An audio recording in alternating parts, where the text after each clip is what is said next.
पता है कुछ ले लो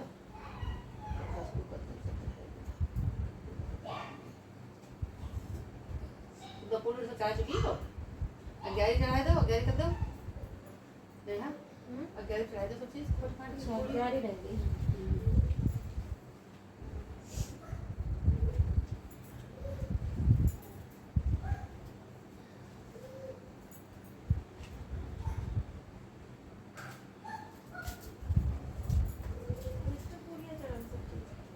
पहले तो फल चढ़ाए दो पैसा चढ़ाए दो फूल चढ़ाए दो धूप दीप दिखाए दो पैसा चढ़ाए दो धूप दीप दिखाए अविराल अविराल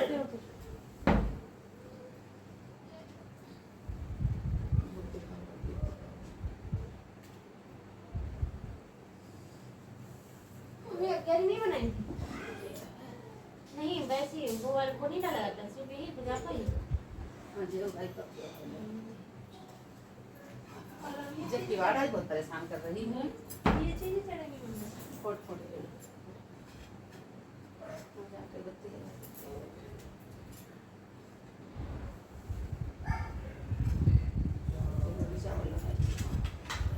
बत्ती बना देते बोली चावल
अरे जा रहे हो क्या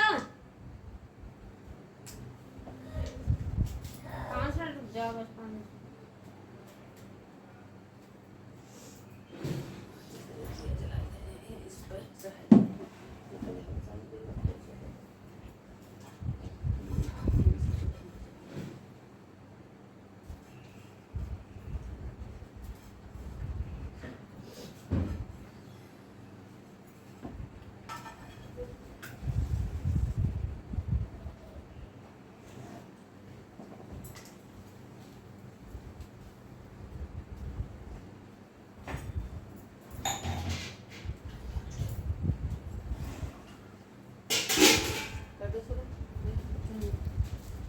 वट सावित्री व्रत प्रथा ज्येष्ठ मास की कृष्ण पक्ष की अमावस्या तिथि के दिन वट सावित्री का व्रत किया जाता है। महिलाएं वट वृक्ष की पूजा करती हैं। मान्यता है कि वट वृक्ष में त्रिवेद का वास है। साथ ही वट वृक्ष के नीचे ही यमराज ने सावित्री को सत्यवती सत्यवान के प्राण वापस लौटाए थे। इसलिए इस दिन वट वृक्ष की पूजा और कथा का पाठ करने से महिलाओं का व्रत को पूरा फल मिलता है। यहाँ विस्तार से सावित्री व्रत की संपूर्ण कथा एक बार देवी पार्वती ने भगवान शिव से पूछा, हे प्रभु आप सर्वज्ञ हैं, आप मुझे यह पुण्यकारी कथा सुनाइए जो महिलाओं के लिए अत्यंत शुभ लाभ फलदायक हो, पतिव्रता धर्म को दृढ़ करने वाली हो और सौभाग्य प्रदान करने वाली हो। प्रभास क्षेत्र में स्थित सावित्री देवी की कथा मुझे सुनाइए, जिसकी महिमा आज भी वट सावित्री व्रत के रूप में पूजी जाती हैं। तब भगवान शिव बोले, हे पार्वती, मैं तुम्हें एक ऐसी कथा सुनाता हूँ जो महिलाओं के लिए आस्था, शक्ति और पतिव्रता धर्म की अद्भुत मिसाल है। यह कथा प्रभास क्षेत्र की है, जहाँ सावित्री स्थल नामक स्थान पर वट सावित्री व्रत की महान परंपरा का आरंभ हुआ। बहुत समय पहले मध्य देश में अश्वपति नामक एक प्रतापी और धर्मिष्ठ राजा राज्य करता था। वह सत्यवादी, क्षमाशील और प्रजावत्सल था, परंतु उसे कोई संतान नहीं थी। संतान की प्राप्ति के लिए उसने कई वर्षों तक नित्य सावित्री देवी की पूजा की। अंततः उसकी तपस्या और भक्ति से प्रसन्न होकर स्वयं सावित्री देवी की पत्नी और उसे पुत्री प्राप्ति का वरदान दिया। कुछ समय बाद अश्वपति की रानी ने एक दिव्य कन्या को जन्म दिया, जो रूप, गुण और तेज में स्वयं देवी सावित्री का अंश मानी गई। राजा ने उसका नाम भी सावित्री ही रखा। वह कन्या बड़ी होकर अत्यंत सुंदर, गुणवान और तेजस्विनी बनी। नगरवासी उसे देखकर यही कहते कि यह कोई साधारण कन्या नहीं, देवी का अवतार है। जब सावित्री यौवनावस्था में पहुंची तो राजा अश्वपति ने विवाह की चिंता की। उन्होंने अपनी पुत्री से कहा, बेटी, तुम्हारा विवाह योग्य समय आ गया है, परंतु मैं तुम्हारे लिए कोई उपयुक्त वर नहीं ढूंढ पा रहा हूँ। अतः मैं तुम्हें अनुमति देता हूँ कि तुम स्वयं अपने लिए योग्य वर का चयन करो। राजा के निर्देश पर सावित्री कुछ वृद्ध और बुद्धिमान मंत्रियों के साथ वन क्षेत्रों की यात्रा पर निकली, जहाँ उन्होंने कई तपस्वी और राजवंशी परिवारों को देखा और अंततः शाल्व देश के निकासित राजा धूम्रसेन के पुत्र सत्यवान को अपना वर चुन लिया। सत्यवान नेत्रहीन राजा के साथ वन में जीवन व्यतीत कर रहा था। वह अत्यंत धर्मिष्ठ, सत्यवादी और सेवापरायण युवक था। जब सावित्री अपने चयन की जानकारी लेकर लौटी तो वहाँ देव ऋषि नारद पहले से उपस्थित थे। उन्होंने सत्यवान के बारे में सुनते ही कहा, हे राजन, सत्यवान सभी गुणों में श्रेष्ठ है, लेकिन एक दोष है, वह अल्पायु है। ठीक 1 वर्ष बाद उसकी मृत्यु निश्चित है। यह सुनकर भी सावित्री ने दृढ़तापूर्वक उत्तर दिया, पर एक बार ही वर्ण किया जाता है, चाहे वह दीर्घायु हो या अल्पायु। मैंने सत्यवान को अपना पति स्वीकार कर लिया है, अब कोई और मेरा वर नहीं हो सकता। राजा ने सावित्री की दृढ़ता देखकर नारद की सहमति से शुभ मुहूर्त में सत्यवान से उसका विवाह कर दिया। विवाह के पश्चात सावित्री पति के साथ वन में निवास करने लगी और आश्रम जीवन को अपनाया। सावित्री को नारद मुनि की कही बात याद थी, इसलिए वह प्रतिदिन दिन रात की गणना करती रही। जब सत्यवान की मृत्यु के 3 दिन शेष रह गए तब सावित्री ने उपवास का संकल्प लिया। तीसरे दिन उसने वट वृक्ष के नीचे व्रत करते हुए देवी सावित्री की पूजा की। पूजा उपरांत वह अपने पति सत्यवान के साथ लकड़ी लेने वन की ओर गई। वन में सत्यवान को अचानक सिर में तेज पीड़ा हुई और वह सावित्री की गोद में सिर रखकर लेट गया। तभी सावित्री ने देखा कि एक तेजस्वी कृष्ण वर्ण पीत वस्त्रधारी मुकुटधारी पुरुष वहां आए, जिनकी उपस्थिति दिव्य प्रतीत हो रही थी। सावित्री ने उन्हें प्रणाम करके पूछा, आप कौन हैं? वे बोले, मैं यमराज हूँ। तुम्हारे पति की आयु पूर्ण हो चुकी है, अतः मैं उसकी आत्मा लेने आया हूँ। यमराज ने सत्यवान की आत्मा को मुष्ट के आकार में निकालकर दक्षिण दिशा की ओर प्रस्थान किया। सावित्री भी उनके पीछे पीछे चलने लगी। यमराज ने कई बार उसे रोका, परंतु सावित्री बार बार विनम्रता से उत्तर देती नहीं, जहाँ मेरे पति जाएंगे वहीं मेरी गति है। पत्नी का धर्म है कि वह पति का साथ न छोड़े। सावित्री की दृढ़ता, भक्ति और मधुर वाणी से प्रसन्न होकर यमराज ने कहा, मांगो, तुम्हें जो भी वर चाहिए। सावित्री ने कहा, मेरे सास ससुर की नेत्र ज्योति लौट आए। यमराज बोले, तथास्तु। थोड़ा आगे बढ़ने पर यमराज ने फिर वर मांगने को कहा। सावित्री ने कहा, मेरे ससुर को उनको खोया हुआ राज्य प्राप्त हो। यमराज बोले, तथास्तु। अंत में यमराज ने तीसरी बार वर मांगने को कहा। सावित्री ने कहा, मुझे सत्यवान से उत्पन्न सुपुत्रों का वर दीजिए। यमराज मुस्कुराए और बोले, तथास्तु। परंतु अगले ही क्षण उन्हें भान हुआ कि यह वर तभी संभव है जब सत्यवान जीवित रहेगा। अपनी ही बातों में बंद कर यमराज ने सत्यवान की आत्मा को मुक्त कर दिया और कहा, हे पतिव्रता स्त्री, तुम्हारे सत्य, तप, भक्ति और प्रेम ने मुझे भी पराजित कर दिया। मैं तुम्हें आशीर्वाद देता हूँ कि तुम्हारा वैवाहिक जीवन दीर्घ और सुखमय हो। सावित्री अपने पति सत्यवान के साथ लौट आई। आश्रम में पहुंचने पर उन्होंने देखा कि उनके सास ससुर की आंखों की ज्योति लौट आई है और धूम्रसेन को उनका राज्य ही प्राप्त हो गया है। समय के साथ सावित्री को 100 पुत्र भी प्राप्त हुए और वह पतिव्रता धर्म की प्रतीक बन गई। एक बार देवी पार्वती ने भगवान शिव से पूछा, हे प्रभु, आप सर्वज्ञ आप मुझे यह पूर्णकारी कथा सुनाइए। हो गई है ना? इससे नहीं होगी। प्राण वापस कर हाँ नहीं चलो। मेरा वापस कर दीजिए, वापस कर अरे अभी तो भैया इनसे कहना कि रुपए दे दे थोड़े मुझे। 11 रुपए एक दे दे और एक और दे दे 1 रुपए। जय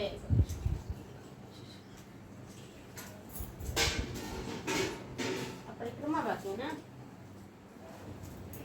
उसके बाद मिल जाएगा। पहले भेंट लो ना, ये नहीं लगाए। गले से भेंट लो, हाँ बरगद को गले से भेंट लो। अभी भैया रुपए अभी दिलवा देना ठीक। परिक्रमा नहीं होती ना भेंटा है। परिक्रमा होती है ना, भेंटे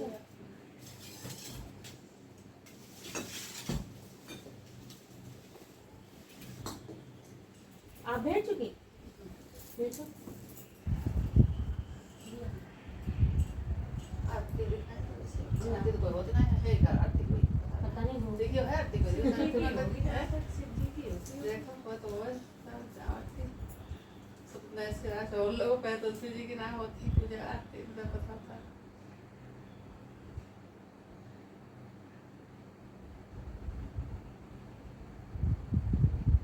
है तो है सावित्री माता को ही है हाँ ओम जय सावित्री ओम जय जय गायत्री। और कर ले आरती।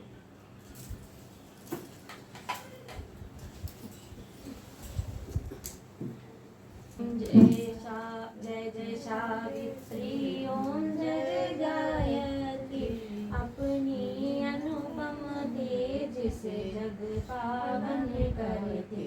ओम जय सावित्री ओम जय गायत्री अपनी अनुपम तेज से जग पावन करती। ओम जय सावित्री तुम ही रक्षक सबका प्राणों का तुम प्राण। भक्त जन मिले सारे नृत्य करे तेरा ध्यान। ओम जय सावित्री ओम जय गायत्री भक्त तर से तुम हो सभी विधि करे उपकार। फिर अंतर मन से सुमिर लो सुने हो तभी पुकार। ओम जय सावित्री भक्तों का दुख भंजन रक्षा करे आठों याम। दिव्य ज्योति तुम्हारी रहे सदा विराम। ओम जय सावित्री ओम जय गायत्री चारों विधि के मंत्रों का गुरु तुम्हें कहते। वे मंत्र तुम्हें कहते ऋषि मुनि योगी सारे गुणगान तुम्हारा करें। ओम जय सावित्री ओम जय गायत्री अपनी अनुपम तेज से जग पावन करती। ओम जय सावित्री हृदय विराजो हे माँ। भटक न जाऊं किसी और ले लो अपनी शरण में ना छूटे कभी और। ओम जय सावित्री ओम जय गायत्री अपनी अनुपम तेज से जग पावन करती। ओम जय सावित्री ओम जय गायत्री। बोलो सावित्री माता की जय। बोलो शंकर बोले बाबा की जय। बोलो पार्वती मैया की जय। बोलो शिव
सिंदूर पहले ये हाँ, रहेगा। सिंदूर ले ले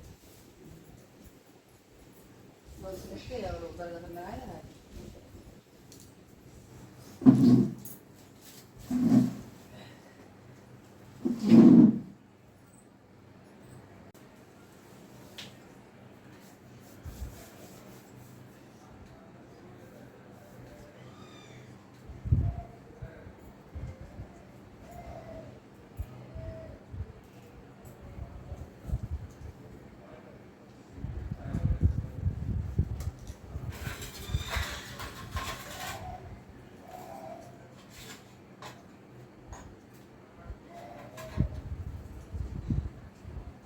दे हमको।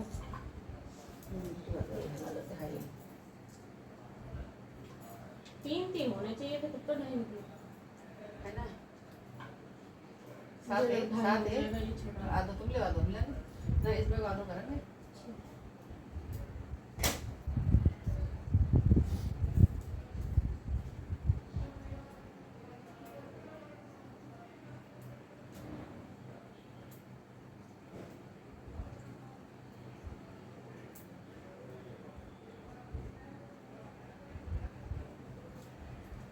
देखो जिनकी पूजा करो हैं? पूजा करो निकलो